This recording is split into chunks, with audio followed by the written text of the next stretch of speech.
Hello everyone and welcome to Heart Matters.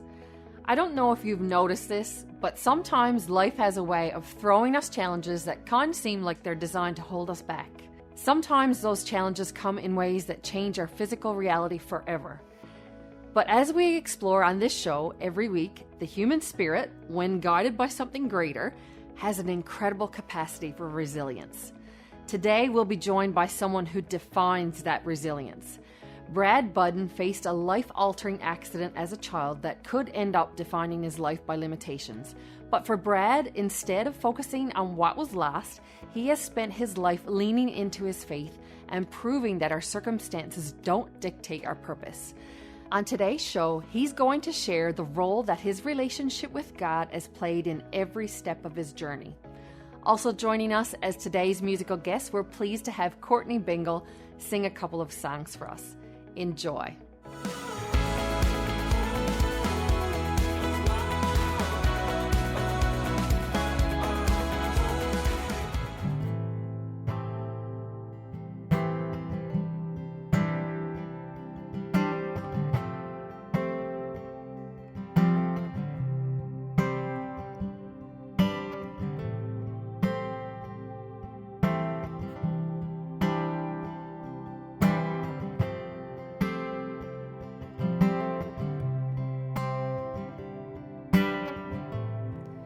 Savior, I come, quiet my soul. Remember, redemption's hill, where your blood was spilled for my ransom. Everything I once held dear, I count it all as loss. Lead me to the cross where your love poured out. Bring me to my knees, Lord, I lay me down. Rid me of myself, I belong to you. Oh, lead me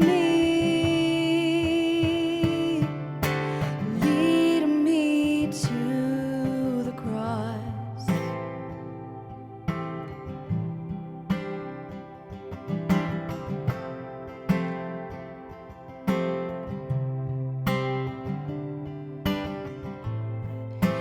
You were as I, tempted and tried, human. The Word became flesh, bore my sin and death. Now you're risen. Everything I once held dear, I count it all as loss. Lead me to the cross where your love poured out. Bring me to my knees, Lord, I lay me down. Rid me of myself, I belong to you. Oh, lead me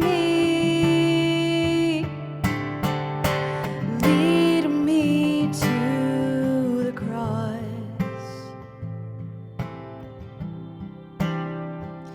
to your heart, to your heart. Lead me to your heart.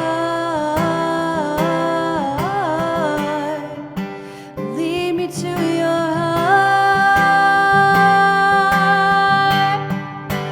Lead me to the cross where your love poured out. Bring me to my knees, Lord, I lay me down. Rid me of myself, I belong to you. Oh, lead me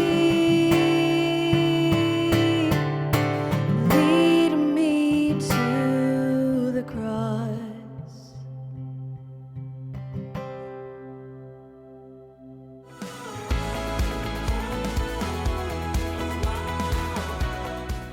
closed captioning provided by Terry's Tents, offering services such as printing, embroidery, craft supplies, and canvas fabrication for over 30 years. Located in Happy Valley Goose Bay. From the first scoop of dirt to the final coat of paint, Hometown Construction does it all. Whether you need something custom built from scratch or renovated to meet your needs, we've got you covered. Hometown Construction, helping you live the life you build. Scott's Transport Limited is a family-owned and operated full transportation company located in beautiful Deer Lake. In business for over 25 years and with a fleet of modern equipment and dedicated team, we service the growing needs of businesses from Newfoundland and Labrador to Ontario and locations in between. If it matters to you, it matters to us. Begin your next outdoor adventure with Notre Dame Recreation, where you'll find a full line of BRP products. From fun in the snow to riding the waves and adventures in between, they've got it covered with Ski-Doo, Can-Am, and Sea-Doo products. Visit your nearest Notre Dame Recreation Center.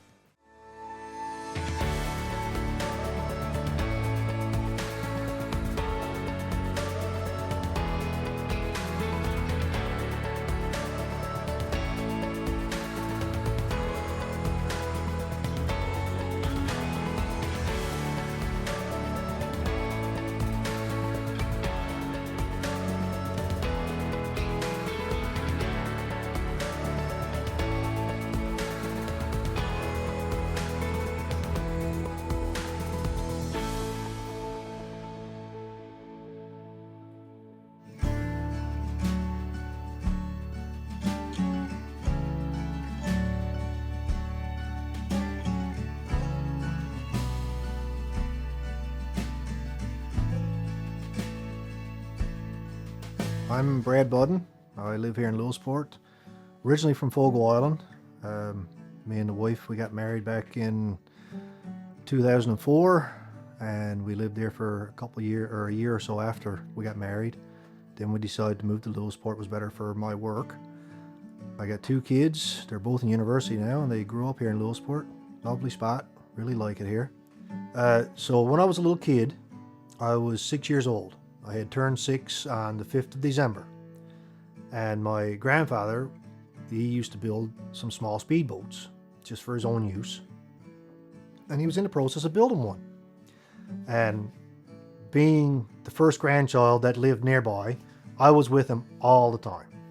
So he went to a sawmill, just a little local place. There was one saw there, one planer, and he was getting some boards put through the planer. And one of my uncles and his cousin were there, and they were putting the boards through the planer. My grandfather was kind of standing back, chatting to the older guy that owned the mill. And he'd take the boards out, put them in the truck, come back in, turn the machine off, and brush the sawdust away with a stick. And I didn't notice what they were doing exactly, but I decided I was going to help. So when they went out with a board this time, I just left my grandfather's side. Nothing against him. He probably just took his eyes off me for a second, because that's all it took. That's all it takes with little kids. The machine was going, and I didn't realize how dangerous it was, and I took my hand and I brushed across to take the sawdust off. And it was cold. This was the 16th of December, so I had wool mitts on that my grandmother had knit for me, and it caught the mitt and pulled the hand right in. And they wrapped it, sent me to Gander on a helicopter. And mom went with me. Sorry, Dad wasn't able to get to the helicopter in time, so he had to come in on the ferry the next day. And they did surgery on my hand, and that was the 16th of December. And on the 24th of December, they let me out of the hospital. I went home. They couldn't keep me any longer because I was too well. This is what I have left right now. So just below the knuckle on my thumb, and part of the knuckles there for my little finger, and the rest was just kind of cut apart. And they did a surgery and cleaned it all up and folded the skin back over, tried to shape it so you would get some movement and some grip out of it. And he said, I'm very pleased with how it turned out. I've always been the type of person that if you tell me I can't do it, I got to do it. I have to. With that mentality, I guess I just always push forward. And I can't often I can't do the same things that someone with two hands can do. I can't do it the same way, I should say. But I'll say probably 95% of the time I'll figure out a way that I can do it and still works. I was in Fort McMurray for a number of years. I was working on a job this day and I ended up having an accident. I was cutting a piece of steel. The steel was under pressure. It popped out, hit my grinder, and the grinder handle rolled into my hand right here, and didn't realize it at the time, but it chipped the bone. I went and got cleared by the on-site medic, go back to work the rest of the day. By the end of the day, hand started to swell up. I'm like, okay, well, there's probably something more going on here than what I had realized. When I finally got in to see the doctor takes one look at me. He says, you have to go to Emerge right now. He said, you have a serious infection. And there was a surgeon that came out. He's like, what's your dominant hand? And I'm a little loopy with the mids now. I'm like, well, I don't have much of a choice. And he looked at me very serious and he's like, I guess we're going to have to try and save that one. I'm like, what do you mean? He says, well, this infection is pretty serious. He said, we're going to put you in isolation for the night, keep you on the meds. He said, by the morning, if it's not looking any better, we're going to have to do surgery. A person with one hand, it's not what you want to hear. Didn't end up having a surgery. It didn't clear up very fast. I was in the hospital for 6 days. There was sometimes a lot of pain, although I didn't like to show it. So I went to him and I said, okay, guys, what do you want me to do? I can't do this job anymore. So they said, okay, well, we're going to put you off. I think that was probably one of the hardest times in my life that I really felt completely useless. How did I get to this point where I think God doesn't care when He does everything? He's got me through everything so far, and He's going to get me through everything. So after that, I never asked why. I got ready and I went home as soon as I could, and I'm like, God is in your hands. I wanted so badly to get home, to be with my family, to not have to travel, to not be in the environment that I was in anymore. I had to give up a lot of my hobbies that I had enjoyed for so long. I love playing hockey. Never a good hockey player, but I always loved playing. And once I hurt my good hand, then that was over for me. So anyway, after I moved home, my hand was still really bad, and I couldn't do a whole lot, but I also couldn't just sit around and do nothing. So I started tinkering around about in my shed a little bit and doing a few little projects, sometimes just stuff for the wife or for the family or whatever. And then I'm like, you know what, I really enjoy this stuff. When I come out here in the shed, I can work for 20 minutes or half an hour. And if I start to feel my hand is getting tired or starting to pain too much, I can give up. I rarely ever do any more than, an hour or two a day. I've bought tools to help me use my hands as little as possible. Some bigger tools that just makes the job easier for me. It's just kind of a hobby, and I, make enough money out of it to buy a new piece of equipment here and there. So it's just something to do, to tinker around it. Came up with the name Single-Handed for two reasons. One, because, I only have one hand, and the other is because I do most of the stuff that I do by myself. So you're doing it single-handedly type of deal. I have no problem asking for help, especially asking God. Without God, then you don't have a solid foundation to start with. If you have church family, oh, my goodness, man, you got the world. I've had lots of instances where, especially little kids, will shy away. Or they'll be very curious, and they'll come over, and you can see them looking at it, but they won't ask. I'm like, and I'll always look at them, I'll say, it's okay. It doesn't hurt. It's not serious. It's just a few fingers. No? It used to bother me when I was younger, but as I got older, and I just kind of didn't mind anymore, because people are people. They're going to have reactions. You kind of got to make the best of it. Most of the time, it's a reaction. It's not intentional. I don't think I've ever had in my lifetime had anybody intentionally make fun at me. Try not to be offended by it, because most of the time it is just a reaction and no ill intention whatsoever behind it. I've never been the type of person to ask why this happened to me, and I hope I never am. But it's still extremely difficult to wrap your head around, especially at first. When I beat up my good hand, I was in the house, sitting to the table, sitting in a chair, on the couch. I could do absolutely nothing. I'm not going to sugarcoat it. It's going to be difficult for most people. You get all kinds of bad feelings. Like, am I ever going to get over this? Am I ever going to get past this? What are people going to think of me? Are people going to think less of me because this happened? If you know somebody who has went through something similar, talk to them. Being a little bit open about it, or if you have a close friend, let them know that, I'm going through this. It's a hard time. Just sometimes you just need to get it out of your system.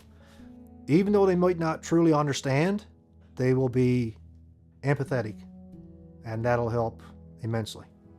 If it wasn't for God, I don't think I'd be able to do any of this. So many times through my life, God has come through for me. Even though I don't deserve it, He's always come through. Reach out for God, because no matter how hard it gets, it'll never be too hard for God to help, and He always will. If you ask, He's going to help you.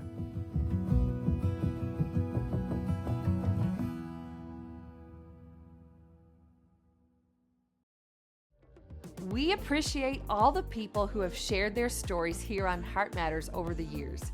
It's not always easy to get in front of the camera, but our guests realize the impact that a story can have when the spotlight is focused on Jesus. Perhaps you have a story to tell, or maybe a friend or family member has an experience to share with all of us. Maybe there's a unique event happening in your community, or an incredible singer from your area. We'd love to hear about it. Simply drop by our website and leave us a message. Or you can write us on social media, where you can also keep up to date with what's happening here each week. It's a blessing to be able to collaborate together and partner with what God is doing all around our beautiful province. Still to come in today's show, The Bottom Line with Mike Freake, and more music from Kourtney Bingle when Heart Matters returns. Looking for a quiet, clean, and economical place to stay in central Newfoundland? Evangel Convention Center offers hotel and motel rooms, cabins, bunk rooms, and RV lots. We are a family-friendly site featuring nature trails, a playground, and sporting areas. Give us a call today. From envelopes to tractor-trailer loads, Dooley's Trucking caters to all your shipping needs. Capable of meeting all your shipping requirements throughout Newfoundland.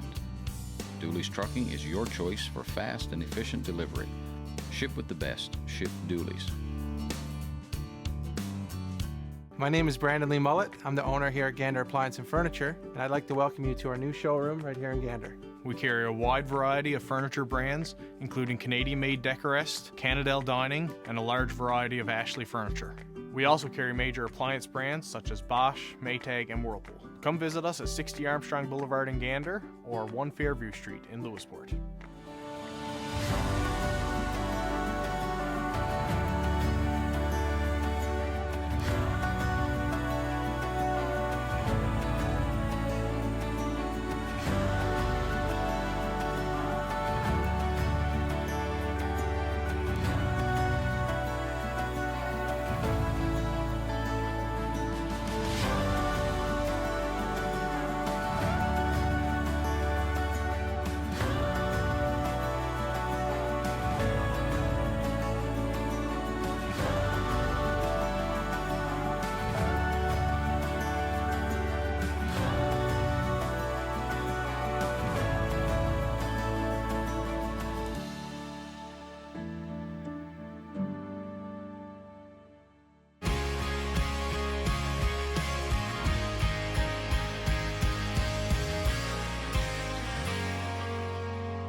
Just last year when I was in West Africa, as we were driving along, I saw this big mountain in the distance. And so I asked the driver, what's the name of that mountain? And the driver said, that's not a mountain, that's garbage. What?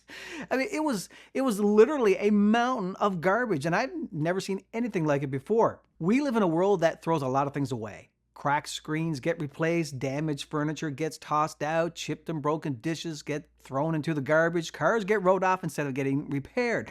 That's the world that we live in. And somewhere along the way, many of us start to believe that same lie about ourselves. We think, well, I've made too many mistakes, I've messed up too badly, my past disqualifies me, my failures make me unusable to God. This vase that I have here in my hand, as you can see, it's severely broken. But I've done my best to try and repair it. But no matter how hard I try, it's easy to see that it's a broken vase. Imagine for a moment that this vase could talk. It would probably tell a story of regret. It would tell you about the day that it fell, the moment it shattered, the sound of breaking, the feeling of being useless. Because once something is broken, we tend to think the story is over. Yes, it was shattered. Yes, it had to be carefully pieced back together. And yes, the cracks are still very visible. But watch what happens when the light goes inside. Suddenly, the very places that once looked like flaws actually become the places where the light shines the brightest. And the cracks don't stop the light. The cracks reveal the light. And that's exactly how God works in our lives. You might be watching today and you're thinking, if people really knew my story, if they saw all the cracks, they'd understand why I could never shine for God. But here's the truth. God does not discard broken people. He restores them.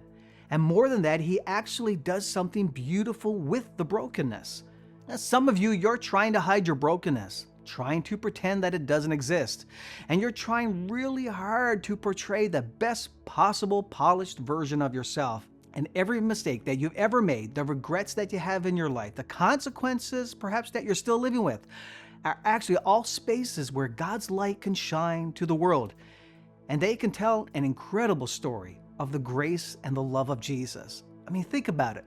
Your brokenness becomes the very place where God's grace becomes visible. And here's the beautiful part.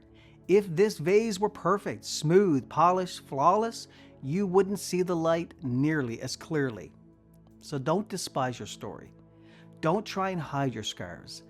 Don't believe the lie that your past disqualifies you. Instead, let God put His light in your life and let God use your story, because the world doesn't need more perfect people. What the world needs to hear is that I was broken, but God put me back together, and now His light shines.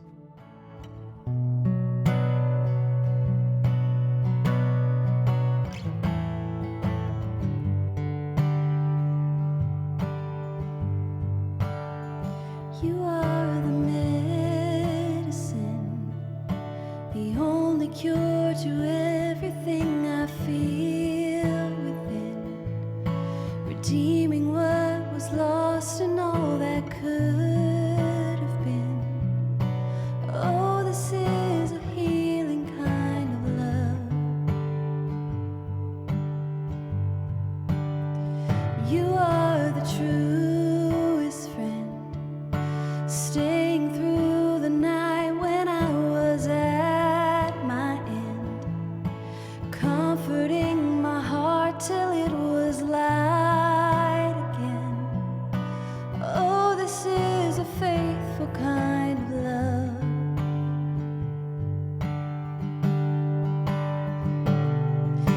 Everlasting Father, Prince of Peace, Emmanuel, God with us, you're here with me.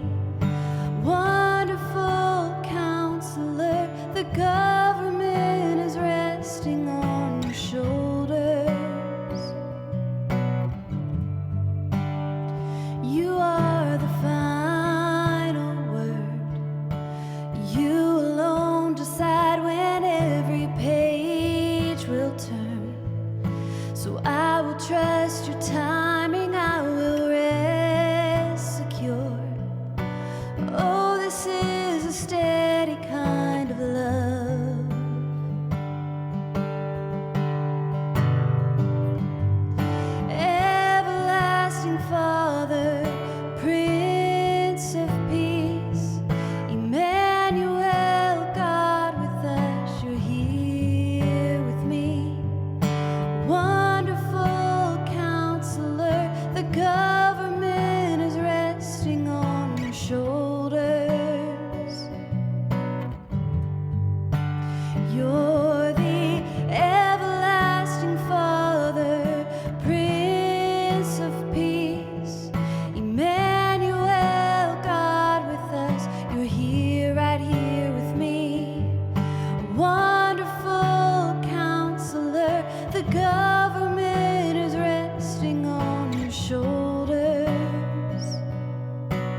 It's funny how we often associate those specific names of God with the Christmas story. Everlasting Father, Prince of Peace, Emmanuel, Wonderful Counselor. But it's actually those attributes of God that affects each and every day of our lives. God is a constant comforting Father who brings peace to every situation, and I am so very grateful for that truth today. Thank you so much, Kourtney, for singing for all of us. And we also want to thank Brad Budden for sharing some of his story. We pray that wherever you find yourself and whatever circumstance you're in, you know for certain that there is a God who sees beyond whatever limitations we put on ourselves. That's it for today. Thanks for joining us. We'll see you again next week.